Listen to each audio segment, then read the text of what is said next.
Yeah, we're gonna get kind of meta here because as what we're doing right here and what we have been doing at the Sci-Mic stage from yesterday and today have been communicating science, trying to have you understand all the different fields, the different disciplines that are here. And now we're gonna talk about how effective is that? That's what we're gonna talk about today with Dr. Sara Yeo. We're gonna talk about actually studying science communication. How do we do it? How are we doing it well? How are we doing it not so well? Is that correct? Oh, we got to turn it on, I think. Now on. Keep on. Nope. Hey, Jake, can we turn on that mic? Oh, we don't. Hi? Oh, there we Yeah, go. see- Great. See, you know what? The first step in better communication is working mics. Turn on the mic. I've solved one of the problems. That's perfect. Yeah. Yeah. I think we can just like drop the mic now. I think we're fine. Just like turn on the we mic. did We're it. good. We fixed it. Nailed it. Yeah. So you actually, I think a lot of people don't understand that, you take data for like biology, plant biology, like climate change, geology, but I don't think people understand that we actually study how effective we are at communicating that science. And that's what you do. Yes, that is what I do. Gina, thank you for having me. Oh, thank you. I should introduce myself. My You name's should, Regina yeah. Barber. I'm usually at NPR, but today I'm at AAAS. That's what I've been saying. That's it. That's it? Yeah, that's it. You're just like, I'm a AAAS. Yeah, That- yeah. Yeah. Yes. So I do social science. Yeah. I study people. But you're studying if the people are actually getting those messages that we're trying to convey. Yeah, sort of, to an extent, yeah. Yeah, I also study sort of Correct. how we can communicate science effectively, right? Yeah. Thinking about, like, that's an empirical question. How can we communicate science effectively? Yeah, so tell me about, like, I don't know, if there's like a really great story, like you're at a dinner party and you're like, this is a good story about how it wasn't conveyed I'm a correctly. social scientist, we don't have dinner We parties. don't have dinner parties. We don't eat dinner. Or maybe it's just me. It clearly is just me. Besley over there has dinner parties. I see. But like, is there like a story that sticks out in your mind where you're studying like certain ways that science communication is conveyed and just like people just don't? It's surprising. I mean, I am always surprised by like the knowledge deficit model that is Yes. still around. That we're just like, oh yes, if I just give you more information, you'll get it. Just I good, think just let's good. break down the knowledge deficit model because I still hear it all the time. Like in all, yeah. Like, so what is the knowledge deficit model? Yeah, it's this idea that if I just fill your deficit of knowledge, if I just give you more information, you're going to change your attitude towards science. You're going to make better decisions that align with scientific evidence and so on, right? But I think we all know that that is probably not true. Like we Yeah. have observed in the wild over the past several years that that is not accurate. Knowledge is important, but there are a lot of other things that help us form perceptions, right, that change our attitudes toward things. And often when we think about science communication, especially we're scientists, right, we think about, well, I'm generating information. I have all this information. I should share it with someone, right? But that shouldn't be the only thing. Again, knowledge is important, but we also have to consider what are people's values, right? What are their, pre-existing ideas or any sort of predispositions that they might have. Yeah, I think I remember talking to somebody and they're like, people think if I'm telling you the science, you're like an empty vessel or a professor, and I'm just going to fill that vessel with the knowledge. But guess what? There's something in that vessel already that you need to be aware of. Yes. Yeah. And so I think sometimes that is sort of an education model. And again, there are caveats around that, right? So for example, I work at the University of Utah. I know a biology professor at BYU, right? And they teach evolution. And he is very clear. So I will preface this by saying a very large proportion of the students at Brigham Young University are from the Church of the Latter-day Saints. They're Mormons. And so he will say, well, I have to first, and the professor is Mormon as well, and he will say, I have to explain to them and talk with them about how this fits with their church values or their religious values before I can teach them about evolution, because otherwise the cognitive dissonance is pretty high, right? So they're trying to sort this out. But if I give them a tool and I talk with them about it first and bring those values up front and address them, then they sort of feel a little bit more assuaged to learn about that. I mean, I think that's a really good example. And as you're doing your research, are there other results that you found studying science communication that have surprised you or surprised other people? that you like talk to, you know? Yeah, I have to say, as a pretty naive graduate student, so I have a master's in oceanography, and I was like, yes, I have all this information, I'm going to share it with everyone, right? So you were one of the... No, absolutely. Okay, good. When I first learned about the knowledge deficit model, it was like the little mind-blown emoji. Yeah. Like, that was me.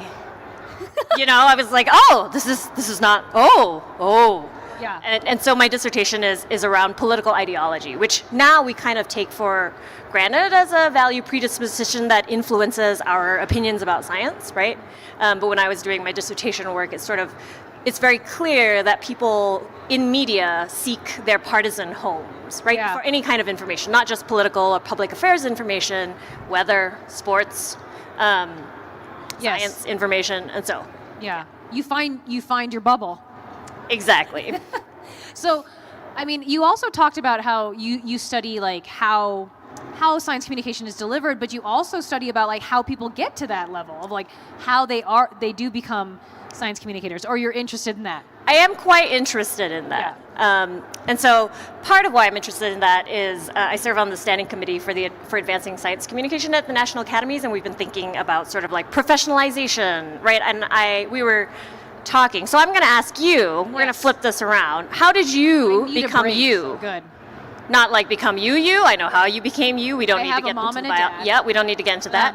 But how did you get this position that you are in now? At NPR. Yes. Yeah, so I get this question a lot, actually. So I am a trained physicist. So I have a PhD in physics, and it was a focus in astrophysics. And I was finishing my PhD, and I was like by myself in front of a computer looking at Hubble Space Telescope images, and I started to realize that I do not like research. And I started teaching, and I started doing outreach. And so I was a non-tenure track professor for over a decade. I was doing equity work, some of it paid, some of it not paid, and I was doing an outreach work that was some of it paid, some of it was not paid. And then I just started a podcast for fun with students, and I did that for 6 years. And then I applied to a job at NPR and got it. So, well, congratulations. Yeah. Your story, and you are special, Gina, but your story is not necessarily unique. There's a lot of bouncing around between these positions. I'm not like super happy in this PhD, or I finished my PhD and I'm not sure what I want to do next, right? And so this sort of route to professionalization is very varied, and that is the constant, is that it's very variable. And so, thinking about how people come to be a professional science communicator is important, right? So because like as a science communicator, that path isn't standardized, then also you can think about like the delivery can't be standardized. Yes, and we can think about the quality, for example, of the communications, right? That's not standardized either, and there's like, we live in an age of free information everywhere and misinformation rampant running around, right? And so, yeah. Wow. I haven't made that connection until we were just talking just now. But let's actually, we have like 5 more minutes, and I want to be like hopeful in our last 5 minutes and talk about what in your research have you found that has been like actually good, like a good way to kind of convey science and kind of communicate science. How do we do that well? Yeah, so I study humor. A lot of my work is around studying humor. Okay, good segue. I will say also, looking at Hubble Space Telescope pictures is something my partner would be very jealous about. He's not a scientist, but he loves space. So that part was really fun. Analyzing it was harder. Yeah, so anyway, I study humor, and actually we have a panel after this right over there. Yes. We have a panel after this right over there. At 4 o'clock. I'm going to tell them right now. Oh, thank you. You are going to see, if you want to know more about humor and science communication, come to the panel at 4 o'clock at Capitol Hill Expo level conventions, like right over there. And I won't be speaking, but there will be a comedian, a cartoonist, and somebody who does TikTok memes presenting. That's the beginning of a joke. It's probably true. I don't have the punchline. But so far, we found that humor has positive outcomes, right, for sort of engagement with science, with caveats. There's types of humor that maybe we want to steer clear of. Yeah, what are those? Let's do those first. We could probably guess that most of them are aggressive types of humor, right, that have some kind of biting remark, satire that are targeted in some way. Okay, satire, which, people might not get that it's not real.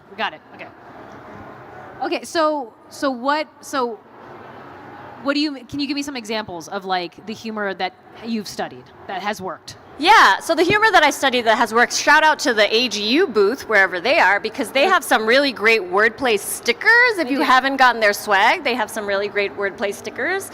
A lot of that wordplay tends to work. It's pretty benign types of humor, right? So a lot of that works. Cartoons work. Jason is over there. He's the cartoonist who will be in the panel. Awesome. And so, all the kinds of humor that basically aren't as targeted necessarily, right? But it really depends on your audience. It depends on what your goals are and who your audience is. Right. And so I was just thinking about this. I was thinking about like the Daily Show, and I was thinking about how a lot of at a certain time, I think 5 years ago, people were like, "That's where I'm getting all my news from is through humor."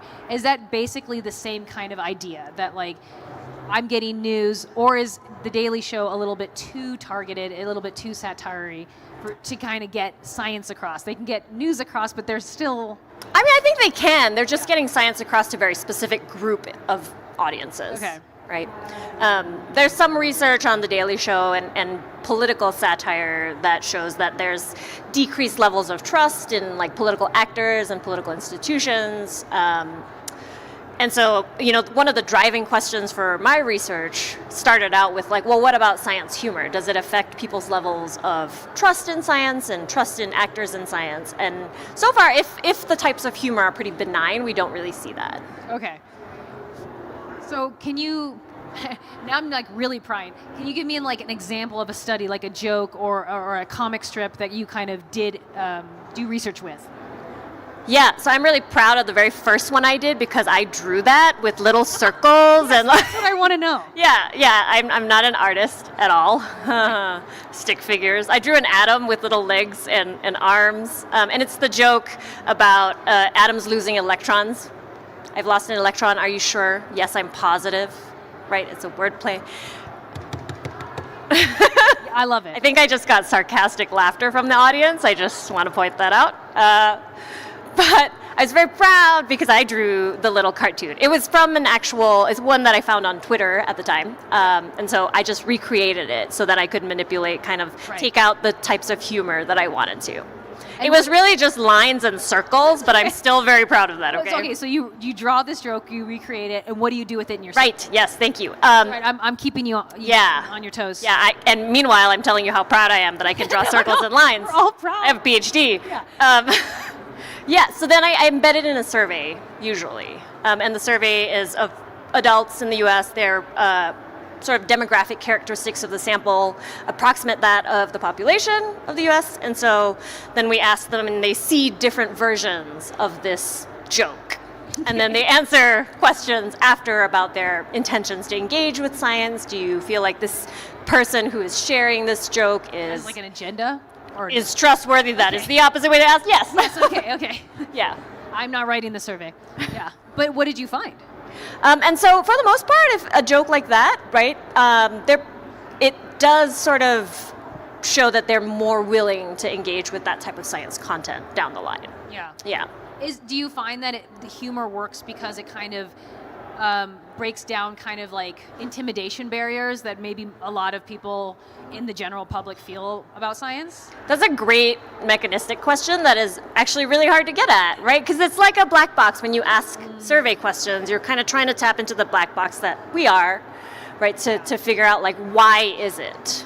Yeah. And so how would you ask a question? Would you ask it like 5 different ways in different parts, or is it just like that's an impossible question? No, usually you have sort of different ways of asking a question or different sort of statements that they can agree or disagree with that measure the same concept. But I do also think that, and we started to do some focus group work, which is more qualitative, that the combination of the quantitative survey data and the qualitative work can tell you something. Yes. Okay. Gives you more nuance of a smaller group, right? But it gives you some idea.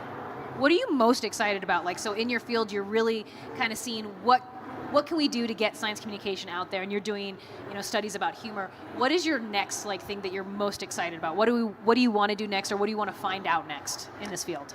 Yeah, there's so many questions around humor that I'm interested in. I'm thinking of humor as like a sort of social control, right? I can make a joke and we get the joke, then I've created an in-group with all of us, but that also creates an out-group. Can like humor build bridges in some way? I'm really excited about working with practitioners who do tell jokes, right? So Kasha Patel is right over there. She's a stand-up science comedian. Yeah, she's been at AAAS. She's funny. Texas. You're hilarious. You are hilarious, Kasha. There's Jason. There's Jason who does cartoons, and then Chelsea is joining us remotely, and she does memes. But working with practitioners, there's also a PBS colleague back there, Gabby, and working with practitioners, right, to answer applied questions, empirically answer applied questions around what types of tactics in communication are effective. Yeah. For my goal, for my audience. I love it. Well, my gut reaction says that sounds super fun, and I think if I was intimidated by science, I would still totally go. So I'm just going to work on that thesis, for the future, and I'll tell you my results. Awesome, thank you. Thank you so much for talking to me today. Thanks.